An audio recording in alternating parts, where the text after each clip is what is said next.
Hello everyone, it is I, J5, the Hyperforce, you know, the one, the creator of Hyperforce All-Stars, and welcome to episode 3's commentary track. This is the episode that kind of starts to get good. The series actually starts to become a bit more of its own in this episode. Like, J-Star's Impact Blitzer is introduced in this episode, and Marik's Ishtar Clown Car, which is like an icon of his, I can't see him without anymore. Like, this is the episode where Hyperforce All-Stars starts turning into a good series. Not to say the other two episodes were bad, but from this point onwards, it just gets better. So let's start the episode with the new Hyperforce All-Stars logo. I wasn't happy with the old one, so I ended up kind of looking at some Sonic logos, getting a little bit inspired, and I made the new Hyperforce All-Stars logo. Each of the star colors actually do correlate to Animatic stories and comics series. So that's why the stars are colored that way, because Animatic's red, comics is white, and stories is sort of a goldy yellow.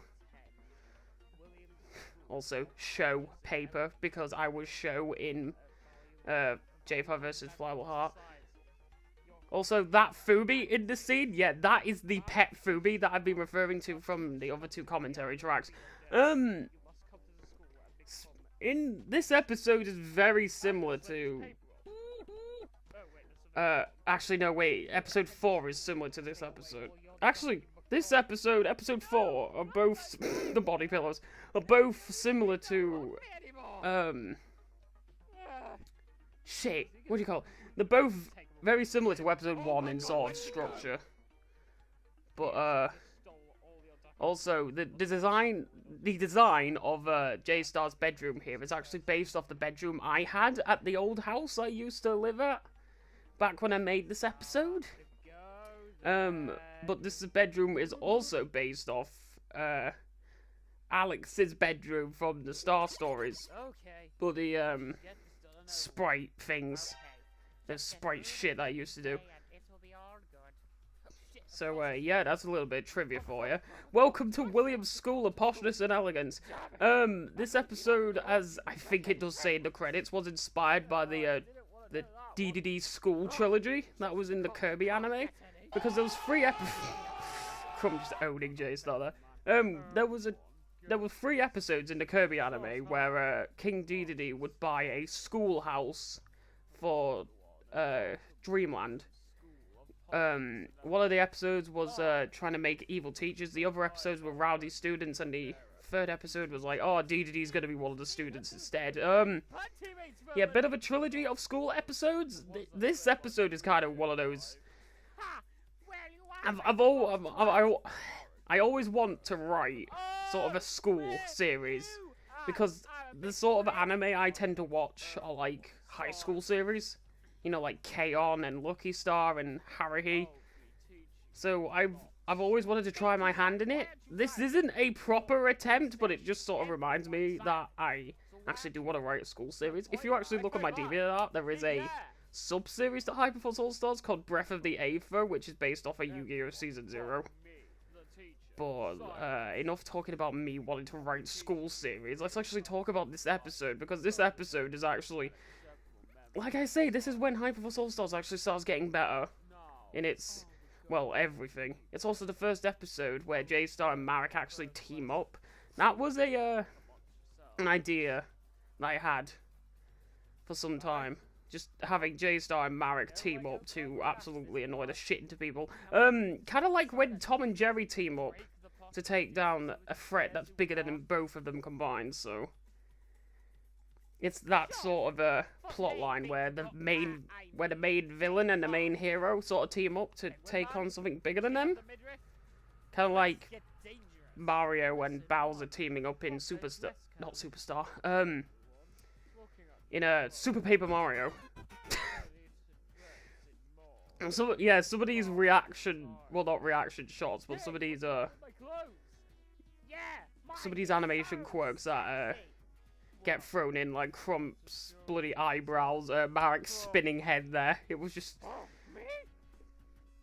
They always tend to do shit. Also, this is the last episode that all of the dialogue was improvised.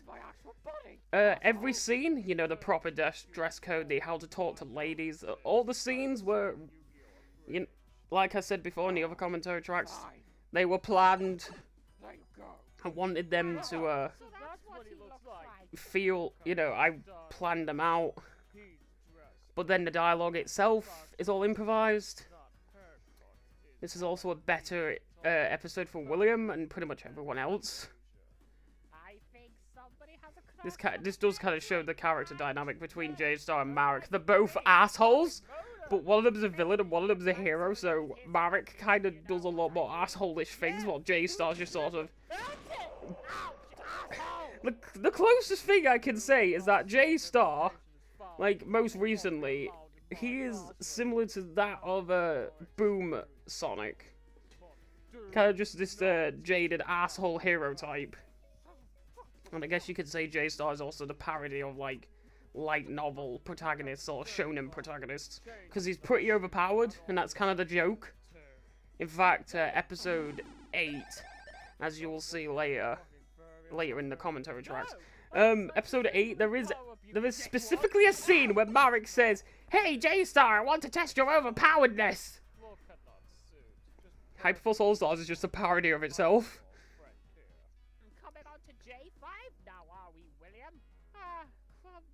The blood of... Crump has balls to bloody go along with what Marek said there. Yeah, again, the three are teaming up to make his life hell, so that does kind of make sense. Crump, his human design actually is based off of Crump's human design from Yu-Gi-Oh! So, in case people were wondering why Crump looks like the way he does in his human form, that's why. Speaking to members of the opposite sex. Oh shit, I need to turn the battery on. If this dies mid-commentary, I will be screwed. There we go, battery on. Also, this is the episode where... This episode actually marks me getting, like, an outside voice actress. You know, majorly, because Sakura did have a couple of lines in the previous episodes. Harry, he got, like, a couple too. But there's a bit more to this than just a couple of lines. Like the voice actress here who voiced Nerene Shia, and I don't remember if she voices anyone. Oh yeah, she voices Haruhi, who pops up later. Yeah, there were like lots of lines that had to be done. So I guess you could say this is where the outside voice actresses really did start to get a bit more work cut out for them. Also, Jared voices the Wobbuffet in this episode. Also, we just saw one of my favourite parts in Hyperforce All-Stars, where it's just like, Marek's in the background just like, "He meant his penis!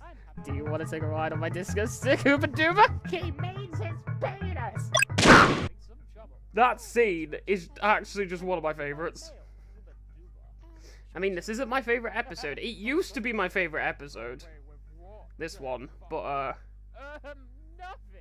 nah, episode 5 has taken that spot now. Episode 5 is my favourite episode, but oh god, here it comes, the FNAF reference. Alright, I want to mention something about that. FNAF and Undertale have been referenced in this series. FNAF more than Undertale, because FNAF was out for longer than Undertale. But I feel like the FNAF references aren't as cringe-worthy as the bloody Undertale references, because the Undertale references, like Temmie and Mettaton in episode 4, they got proper speaking roles and everything. Springtrap here is just the gag, which is how it should be, I think. Like, we did get Shantae, who showed up in the previous episode, but Shantae, like, she isn't a part of a massively cringe-worthy bloody fan base as, like, FNAF and bloody Undertale. The thing is, I kind of don't mind the FNAF references, even though it dates the episode, because it's just a side gag. It's not like it's a part of the episode, like, say, some of Super Mario Logan's videos that involved Five Nights at Freddy's. Like, hold on. This part right here, just a side gag. It's not even explained. J-Star lived Springtrap, right? Because he's overpowered, obviously. But, you know, it's just sort of a side gag. J-Star's been eaten by the bloody animatronic, but now he's just sort of become a part of it. That's part of the lore from FNAF, but also, you know, it's just sort of a really silly sort of thing to be shown. Springtrap shows up one more time in this series in episode 4, and it's just, again, another gag to kill J-Star. PK Fire! Oh yeah, this is also the episode that shows off Nerida's nest powers, because she didn't really do a lot of nest powers in episode 1. In fact, the most that she did in terms of magical powers was just make sparkly things come out of her hands. Dealing with all rushes because they make you go over the edge! What the heck? Yes, this is all I've got. I'm not good at editing in I'm not good at editing. I'll just say that.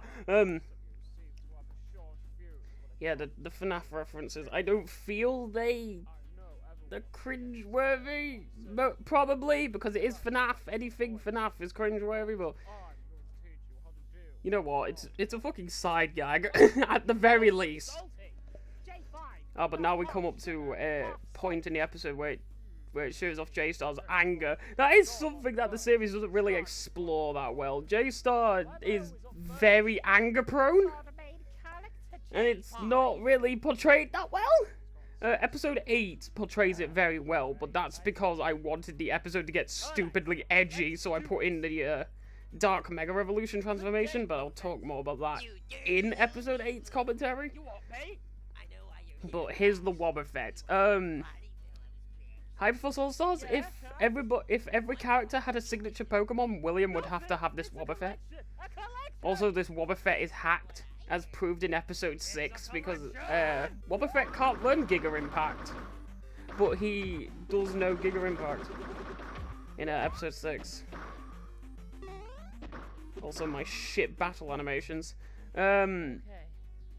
Yeah, for those who don't know, the Impact Blitzer is actually based off the Upper Dash Arm from Kid Icarus Uprising.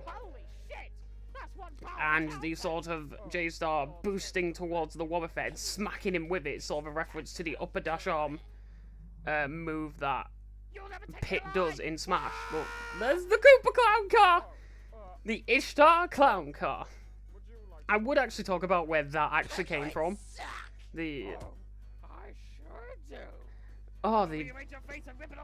Fleetway. That is an underdeveloped character. In fact, he's kind of been turned into Overload J-Star, if people know about that character from Breath of the Aether, but I was in the middle of talking about the Ishtar Clown Car. I have no idea where that came from. I think it's because at this point in the series, I wanted Marek to have the Doom Ship from Adventures of Super Mario Bros. 3. So I just thought of giving him Bowser's Koopa Clown Car because it kind of makes sense if he has Bowser's Doom Ship. But, I'm trying to think. I don't think I can remember. I can't remember what point in Hyperforce All-Stars made me think Marek needs a Koopa Clown Car. But that Koopa Clown Car is now part of his character. Well, not his character. It's now a part of, well, Marek in Hyperforce All-Stars. So it's like another mascot character. Kind of like Fubi. Fubi and the Koopa Clown Car, the Ishtar Clown Car, are both in the sort of same category of being the really stupid mascots. Besides from, well, J-Star and Marek. Hey, look, Marek actually cared for J-Star. That is also something that's kind of not explored that much. J-Star and Marek's sort of friendship? They are frenemies, and they are rivals. But, you know, they do sort of care for each other. As in, like, if J-Star wasn't around, as proven in episode 8, Marek would be able to take over the world without no problem. J-Star's the only person that can seem to beat him, so Marek wants a challenge. It's like Eggman in Boom. Is it in Boom? I know that there's this one Eggman thing where he's just like, oh, without Sonic, things would just be too easy and it wouldn't be any fun. Not too sure if it was like Boom or one of the comics or main series Sonic. Also Omega Fubi. Nice. I don't know where I came up with the Omega Fubi. I guess I just thought it would be a really silly idea to have a gigantic watermelon nuke. So I guess I just made it. I haven't been talking about the episode that much. I've just been talking about different details that show up in the episodes. Body pillows. Like, this episode doesn't really have a lot to it. And I guess that's why I'm not really talking about it that much. Also Marbletoon City in the background. I can't draw cities. But, yeah. J-Star, Marek, and William are forced into a school to make them more dignified, I guess you could say. Yeah, make them more dignified and just make them not foul ruffians. So William tries to teach him all about that. J-Star, Marek, and Crumpend but teaming up to try and annoy the shit into William to make him stop. But obviously they just end up tormenting him instead. I mean, this episode doesn't really have a lot to it, but it definitely is the start of Hyperforce All-Stars turning into what I think is its better incarnation, because there's like 2015 Hyperforce All-Stars and 2016 Hyperforce All-Stars. 2016 Hyperforce All-Stars is definitely the better series. I mean, come on, the next episode is the last episode to use the 2015 models. And then the 2016 models are used in episode 5 onwards. This commentary track has been kind of shit. The thing, yeah, like, I keep on saying, episode 3, there's not really that much to it. It's not really enjoyable for its plot, but more just the character dynamics. That's the thing about Hyperforce All-Stars. It's more about its character comedy than its, like, scenario comedy. Which is what I originally wanted it to be. I wanted it to be absolutely ridiculous plot lines with ridiculous characters, but the plot lines aren't too intense in terms of its ridiculousness. I mean, say what you want about episode 6, that is kind of ridiculous, but I think that's as ridiculous as it gets. Episode 4 is kind of tame in terms of its plotline. I guess you could say episode 5 is a little bit more insane with its scenario. I mean, gigantic doom shit, but yeah, this episode's kind of tame. But it's the character dynamics and the jokes that are said that are, you know, definitely going into the right direction of Hyperforce All-Stars comedy. It's like a Saturday morning cartoon for teenagers and adults. That's kind of what the series sort of turned into. But I guess that'll be the episode 3 commentary track. Thank you for watching. Got a jet, ladies and gentlemen. I'll see you on the flip side.